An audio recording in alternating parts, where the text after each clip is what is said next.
dossier. Vous m'entendez ou pas? Ouais. Peut-être juste fermer la porte. Ouais.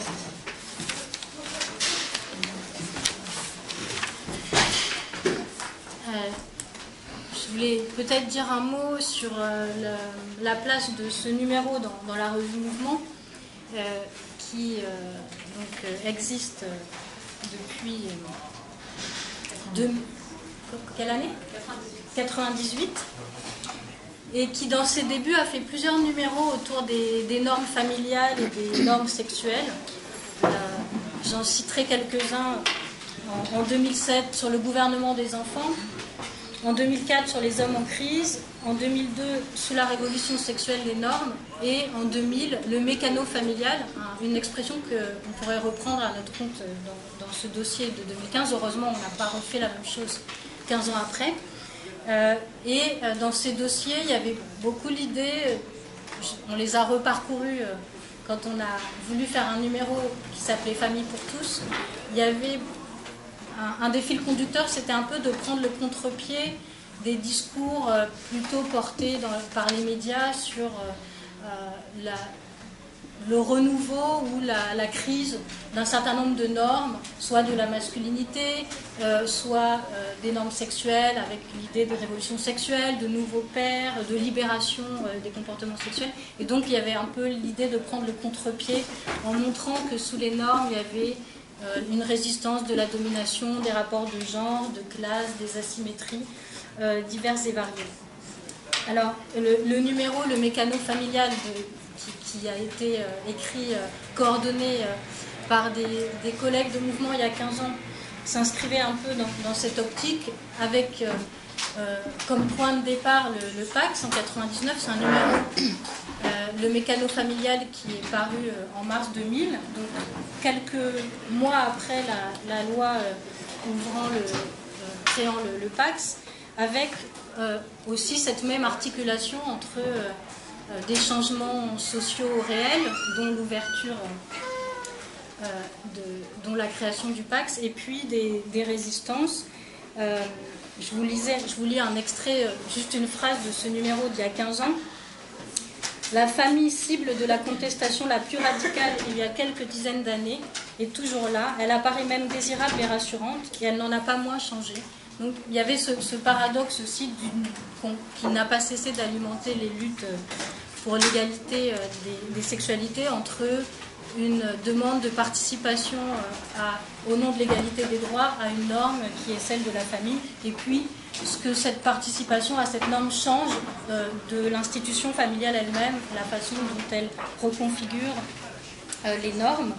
Et un autre élément de continuité dans les questions qu'on s'est posées à Mouvement, c'est cette idée de mécano familial.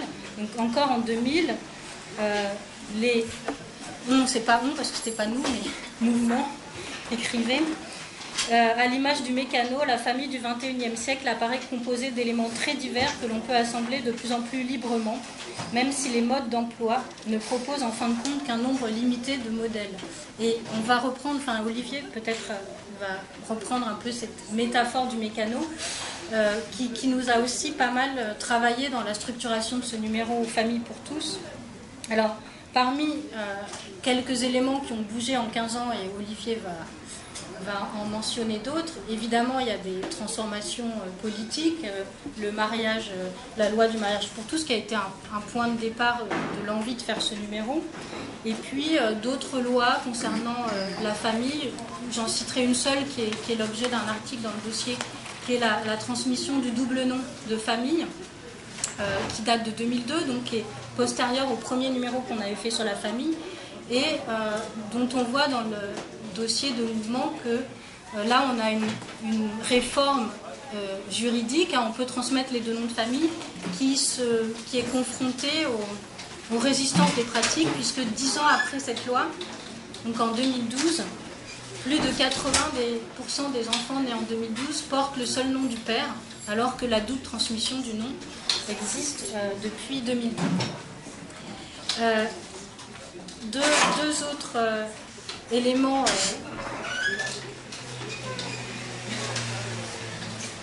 tout va bien. Ouais. Voilà. Oui, oui, continuez. C'est bon, vous êtes sur le bon chemin. Ouais. Vous voulez le micro je vous laisse là. Ok. Ça s'anime comme ça.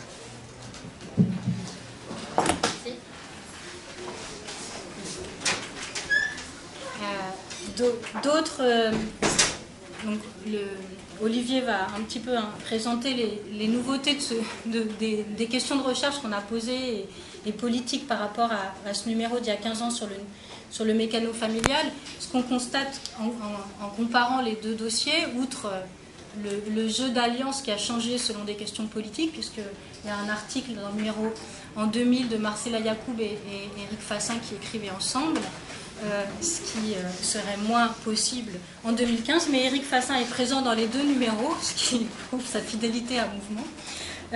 Mais outre ces questions de configuration politico-scientifique de la recherche, dans ce numéro, on a voulu éclairer certaines dimensions oppressives de la famille qui sont connues, mais sur lesquelles il y a eu pas mal de recherches récentes, et notamment les questions de l'inceste, puisque on sait que les familles sont structurées selon les anthropologues sur le tabou de l'inceste, qui a longtemps empêché les anthropologues d'étudier les pratiques d'inceste réelles, et les incestes comme pratiques relativement ordinaires de la famille ont été beaucoup invisibilisés par la figure du pédophile comme personnage extérieur à la famille.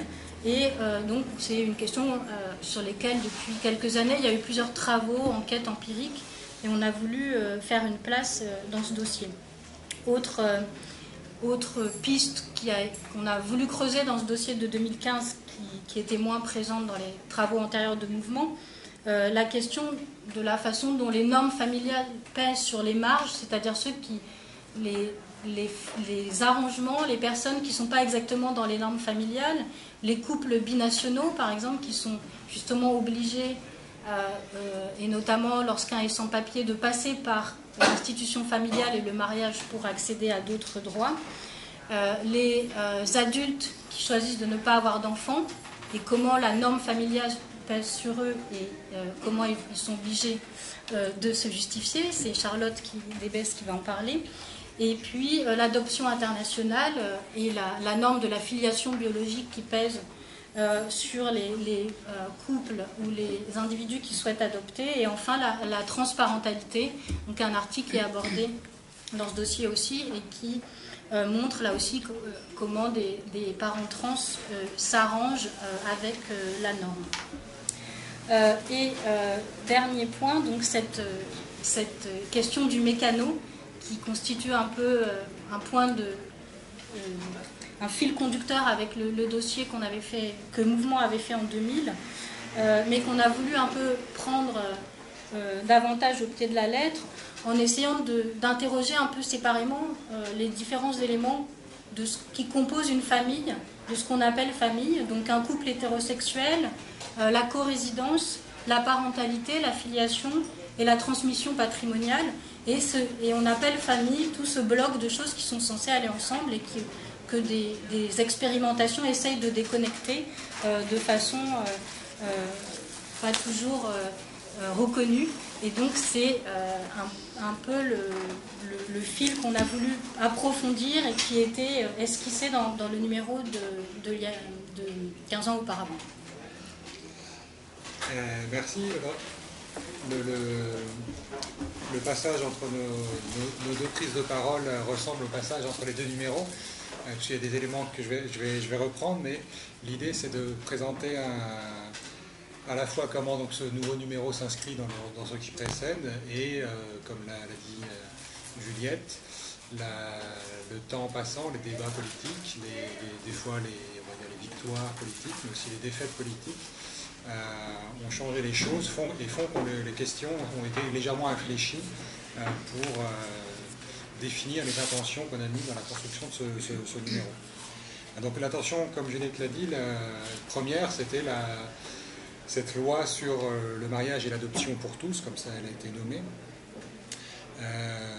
puisque c'est une loi qui ébranle le pilier hétérosexiste de l'institution familiale, et puis qui dans le même temps maintient donc les fondations de la famille dans l'institution du mariage. C'est l'ambivalence de ce genre de loi. Et c'est aussi une loi qui certes est passée, et donc qui a la satisfaction de la plupart des gens qui sont ici, mais qui aussi a été défendue du bout des lèvres par le gouvernement, ce qui a permis à la droite et à l'extrême droite de se refaire une santé sur les questions dites de mœurs, sur lesquelles pourtant depuis quelques années c'était peut-être les seules questions sur lesquelles la droite avait un peu perdu la main. Voilà.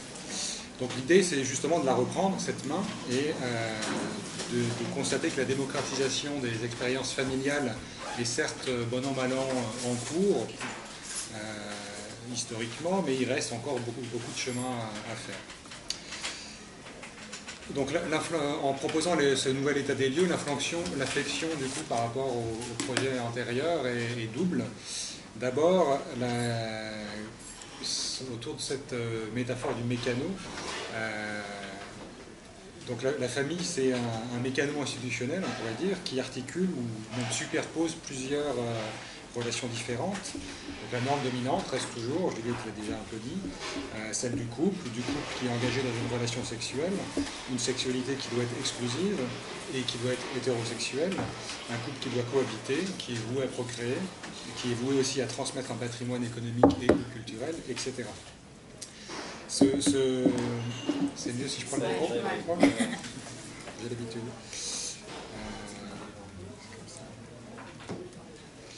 Donc ce mécano en fait comporte tellement de pièces qu'il est long à formuler et qu'on n'est jamais bien sûr de ne pas oublier un des éléments du mécano. Et donc en même temps, ce mécano il est débordé de tous les côtés par les pratiques, qu'elles soient explicitement politisées ou plus souvent non. Les gens arrangent souvent sous la contrainte, parfois par choix, ces pièces du mécano de multiples façons. Donc le dossier n'est pas exhaustif, évidemment, mais par rapport au précédent, comme l'a déjà un peu dit Juliette, il vise un peu plus large afin de donner à voir la complexité et l'étendue des relations qui sont saisies dans cette institution familiale. Ce qui essaye donc de refléter le nombre et la diversité des articles, puisque c'est un numéro avec beaucoup d'articles. Donc la deuxième inflexion, elle porte sur le questionnement politique, puisque le dossier n'est pas seulement critique, mais on pourrait dire aussi positif, c'est pas un très bon terme, puisqu'on se demande, le dossier demande en gros quoi faire aujourd'hui avec la famille. La forte présence du droit dans les articles du numéro est un signe de cette interrogation, puisque entre la critique des lois et de leurs effets, mais aussi quelques réflexions sur les possibles améliorations du droit. En fait, l'idée est assez simple. On a donc affaire à un mécano dont l'assemblage dominant se distend plus ou moins et peu à peu depuis une cinquantaine d'années. Et le moment est peut-être venu non seulement de pousser jusqu'au bout ce désassemblage des différentes pièces du mécano, mais aussi de réfléchir à ce qu'il en reste une fois que tout est mis à plat, pour permettre donc des assemblages à la fois plus divers, en tout cas plus choisis et plus égalitaires.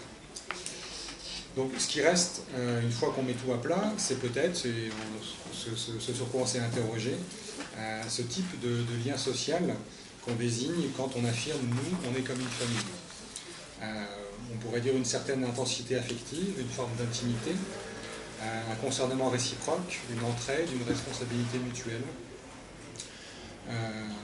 En tout cas, vu ainsi, rien n'oblige à ce que ces qualités de relation soient toujours associées à la transmission intergénérationnelle, à la cohabitation, à la parentalité, à la sexualité, etc. etc. C'est plutôt à chacun de définir à plusieurs dans quelles pratiques ces qualités doivent être investies et mises en œuvre. Du coup, l'important est plus de savoir si on est toujours dans la famille ou pas la famille. L'important, c'est plutôt de s'interroger, selon nous, sur les droits et les devoirs que devraient impliquer ces qualités de relation quand elles sont investies dans des différentes pratiques, et donc de manière probablement différente quand, par exemple, les gens habitent ensemble, couchent ensemble, ou éduquent des enfants, ou transmettent un patrimoine, ou font plusieurs de ces choses à la fois. Peut-être que donc la discussion de ce soir permettra d'esquisser quelques pistes. Voilà. Donc la règle du jeu, c'est que chacune aura un temps de parole très limité, 5 minutes. Et autour d'une question transversale et très générale, je vais commencer par ma voisine de droite, qui est Martine Gross, et qui dans le dossier est l'objet d'une consécration, enfin en tout cas d'un itinéraire de recherche biographique et militant en tant que sociologue spécialiste de l'homoparentalité, mais aussi la première présidente de l'association des parents gays et lesbiens. Non, pas la première présidente. Non, pardon. Là, j'ai croisé 2 informations. Oui. J'étais la première présidente du Bettravering, mais j'étais la présidente de la PGL de 1999 à 2003. Donc la présidente de l'association des parents gays et lesbiens de 1999 à 2003 et la première présidente en fait, du groupe de gays et lesbiens juifs de France. À quelle date? 1982. 1982.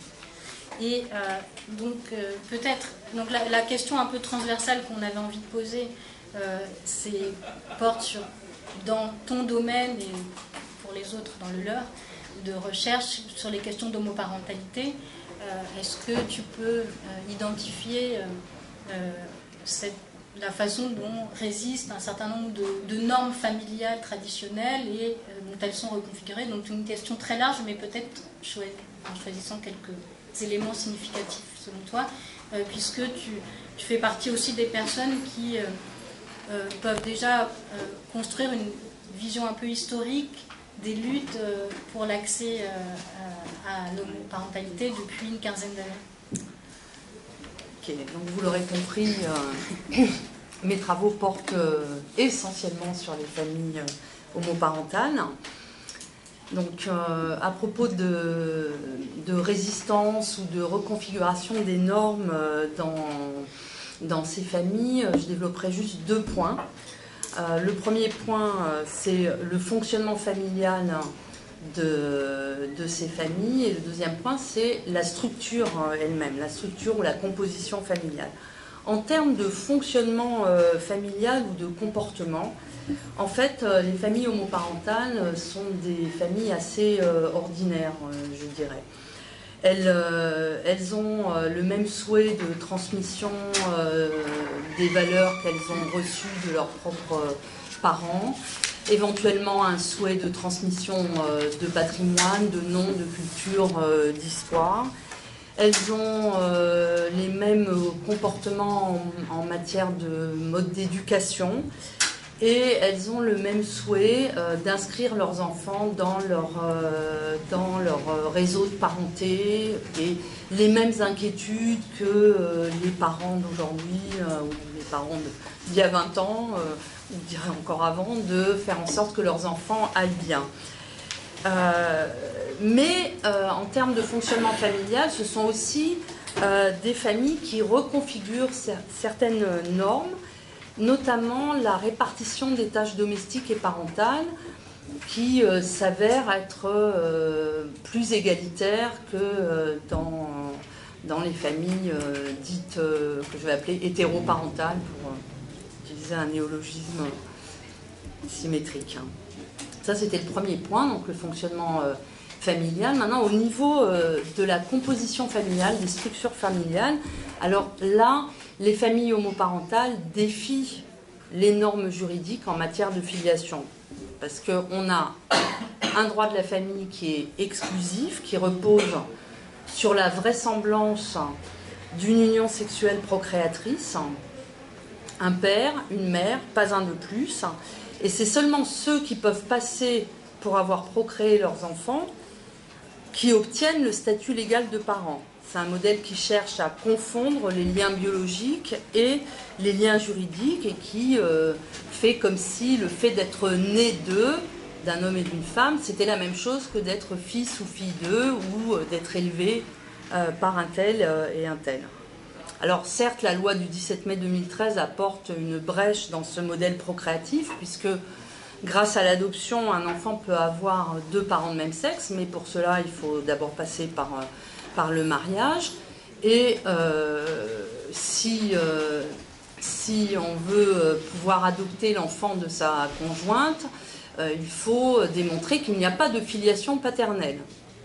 La seule manière pour obtenir qu'il n'y ait pas de filiation paternelle, c'est de recourir à la PMA, la procréation médicalement assistée, qui est interdite en France. Donc c'est un petit peu bancal. Bref, ce modèle procréatif perdure et il repose sur la procréation hétérosexuelle. Il y a deux normes sous-jacentes qui sont la conjugalité et l'altérité sexuelle dans ce modèle. Or, les familles homoparentales, si elles défient les normes au niveau de leur structure, elles ne sont pas complètement hors normes, notamment lorsqu'elles mettent l'accent sur la conjugalité, ce qui est le cas de la plupart des familles qui ont recours à la PMA pour les couples de femmes ou à la gestation pour autrui pour les couples d'hommes et qui construisent leur famille à partir d'un projet parental conjugal. Mais certaines familles mettent l'accent sur l'altérité sexuelle et mettent l'accent sur la présence d'un père et d'une mère, comme c'est le cas dans les familles fondées en coparentalité. Alors, bon, pour résumer mon propos, les familles homoparentales, elles innovent d'une certaine manière et elles se conforment à certaines normes par ailleurs, enfin, d'une autre manière. Elles sont à la fois dans l'innovation et dans la conformité aux normes.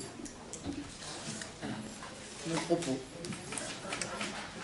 Alors, Colline Carby qui a écrit un article qui s'appelle « Les habits neufs du familialisme », qui porte sur des associations dites d'aide à la parentalité. Est-ce que sur cette question de l'articulation entre reproduction et résistance aux normes, d'ailleurs, pourquoi les habits neufs du familialisme? Alors, je vais tricher un peu, Juliette, et comme j'ai 2 fois 5 minutes, je vais d'abord vous expliquer en quoi, effectivement, on a tous les signes de quelque chose qui change. Peut-être 2 mots d'abord pour vous expliquer un peu d'où je parle, sur quoi j'ai travaillé. Donc j'ai travaillé sur ces nouveaux dispositifs d'encadrement ou de soutien à la parentalité qui ont vu le jour en fait à la fin des années 90 et dont fait partie l'association de thérapie familiale sur laquelle j'ai fait mon article et dans laquelle j'ai enquêté par observation directe pendant plusieurs mois. Donc j'ai eu accès à ce que les thérapeutes appellent le setting thérapeutique. Je faisais partie de cet espace dans lequel on fabrique de l'émotion, et notamment de l'émotion familiale. Et donc j'ai regardé un peu comment les choses se passaient.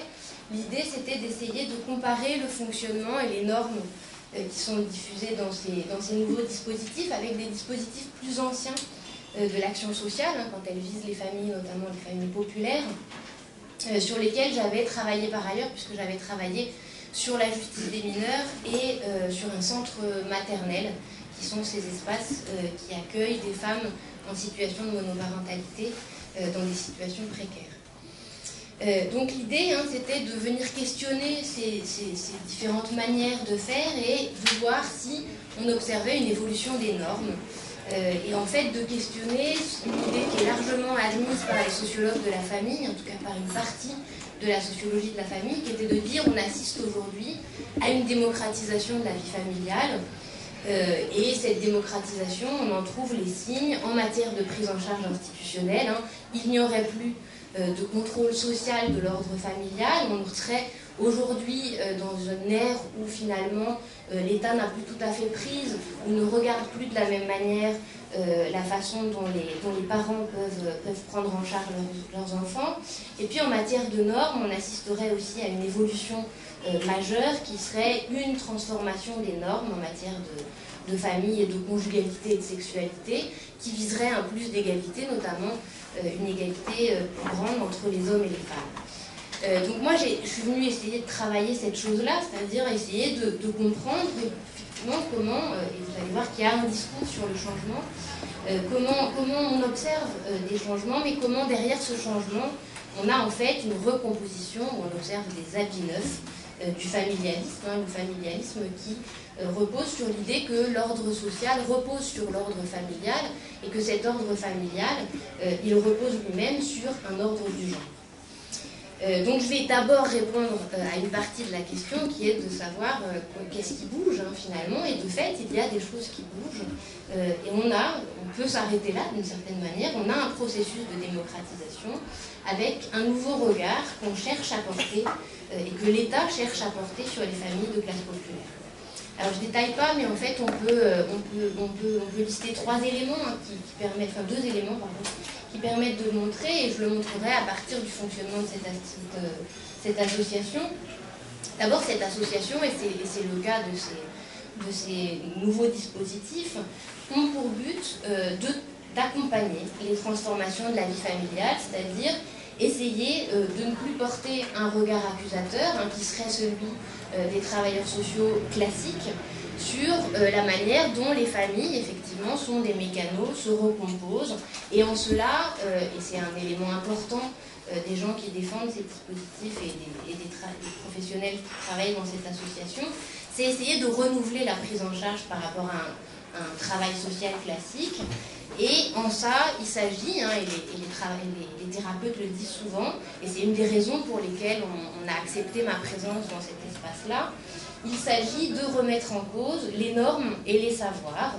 Et par exemple, quand l'association organise une journée d'études, ils invitent Serge Effès, qui pour eux est effectivement la figure de référence pour analyser un peu autrement les transformations familiales, notamment en termes de conjugalité, de sexualité et de parentalité.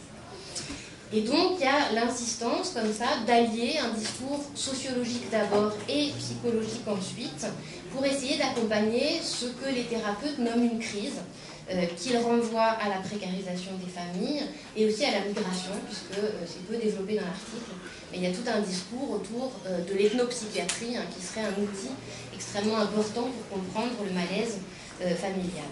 En tout cas, il y a effectivement chez ces thérapeutes, une remise en cause aussi de la thérapeutique familiale, en disant c'est pas tant un inconscient qui serait construit de manière universelle, mais bien un contexte social qui explique une souffrance psychique pour laquelle les familles qui sont en fait orientées par d'autres institutions, et notamment des assistantes de services sociaux ou l'école, viennent consulter les thérapeutes.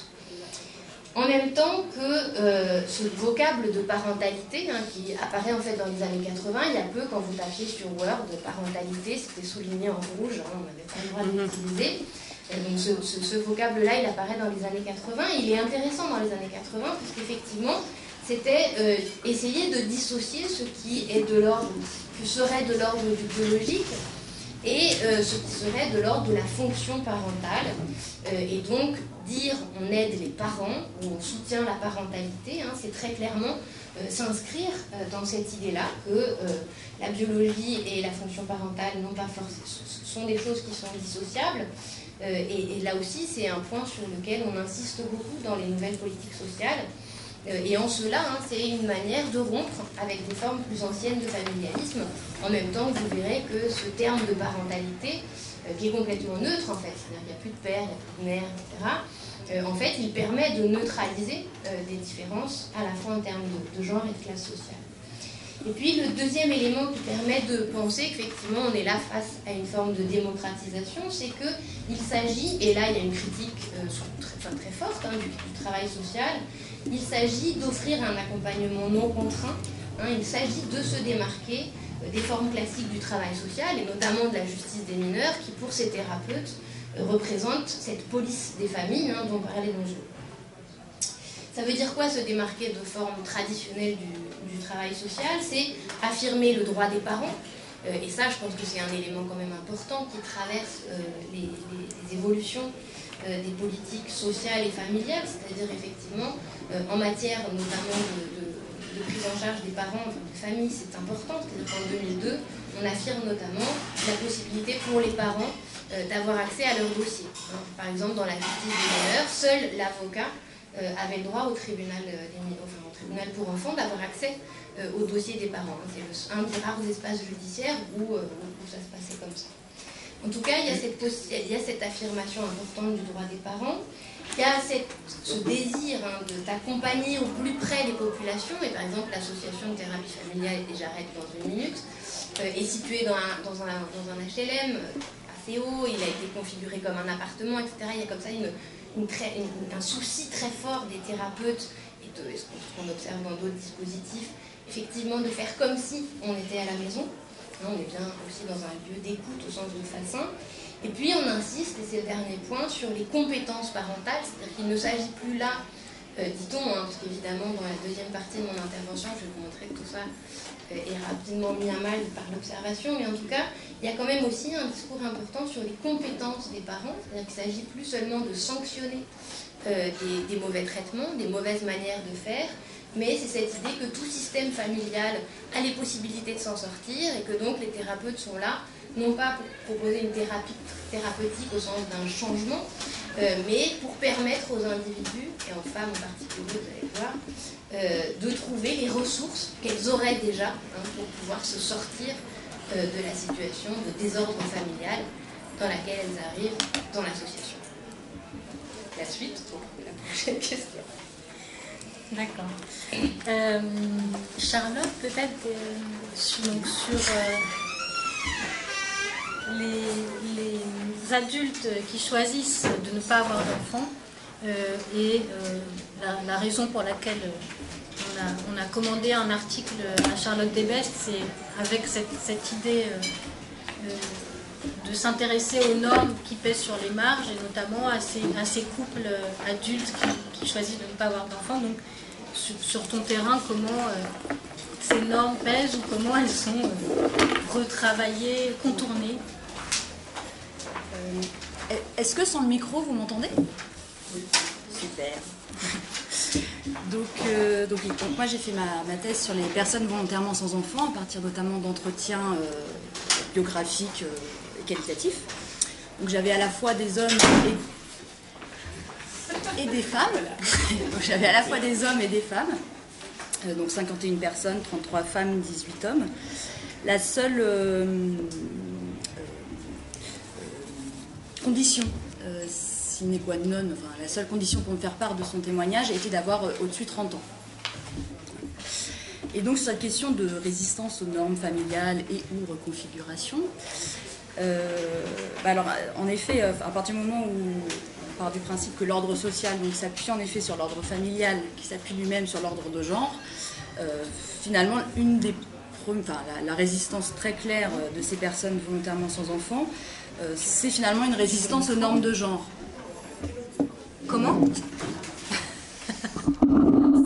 C'est finalement une résistance aux normes de genre, ce qu'on va repérer à travers les pressions sociales à concevoir extérieures, en fait, ce qui est donc la trame de l'article sur les stratégies et ce qu'on renvoie aux personnes volontairement sans enfants. On voit donc qu'il y a clairement une distinction selon le sexe de la personne, qu'elle soit homme ou femme. Et globalement, finalement, les femmes volontairement sans enfants sont beaucoup plus stigmatisées que les hommes volontairement sans enfants, notamment en fait du fait qu'elles soient tenues responsables de la non-fécondité ou de la fécondité d'ailleurs du couple, et donc qu'elles soient tenues responsables en fait de la fécondité ou de la non-fécondité des hommes finalement. Ce qu'on va retrouver dans la contraception, c'est-à-dire qu'assez rarement quand même on met les hommes en question dans cette notion de contraception, dans le parcours l'IVG, dans les parcours de procréation médicalement assistée, et bien sûr aussi après dans l'élevage et l'éducation des enfants. Donc les femmes sont tenues responsables de la fécondité, donc on leur renvoie vraiment des choses, c'est-à-dire que c'est aussi de leur faute si leur compagnon n'a pas d'enfant. Et les hommes, finalement, même s'ils disent ne pas vouloir d'enfants et l'affirmer clairement, on leur renvoie que d'une certaine manière, ils n'ont pas voix au chapitre, ou en tout cas que leur volonté d'en avoir ou de ne pas en avoir, d'ailleurs, est toujours soumise en fait au choix des femmes, de leurs compagnons.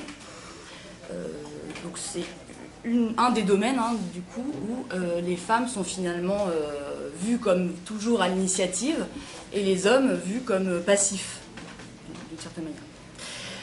Donc en termes de résistance, là on les voit clairement, même si eux, enfin c'est-à-dire les enquêtés, ne se positionnent pas forcément comme ça. Hein. C'est vraiment le fait qu'on leur renvoie ce genre de réflexion différenciée selon qu'ils soient hommes ou femmes, qu'on peut en arriver à montrer à quel point ils résistent aux normes de genre finalement.